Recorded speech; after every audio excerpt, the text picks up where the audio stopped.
the biggest risk of aggressive invasive species removal. Hey there, watershed folks and friends. Thanks so much for joining me for another installment of Mondays with Mori as we come to the tail end of this exploration about invasive species management.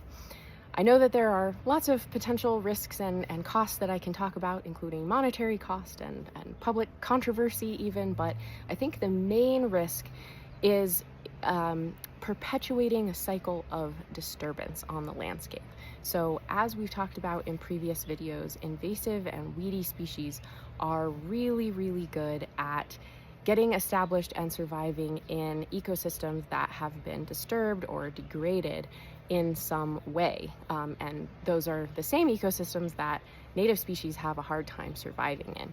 So this is a really important consideration when thinking about management of that landscape, is that oftentimes removal causes more disturbance. So let's say you're removing invasive vegetation, you're either gonna pull it, cut it, or poison it.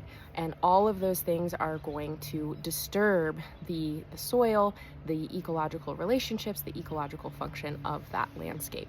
And once that disturbance happens, what are the species that can reestablish in that disturbed landscape the best? You guessed it, more invasive and weedy species, not the native species that we are trying to invite back. So while this is a really helpful technique and a very important tool in our toolbox, I really don't think that it's ever a silver bullet. It's best used when we're using it in a holistic way, in combination with other tools that we have.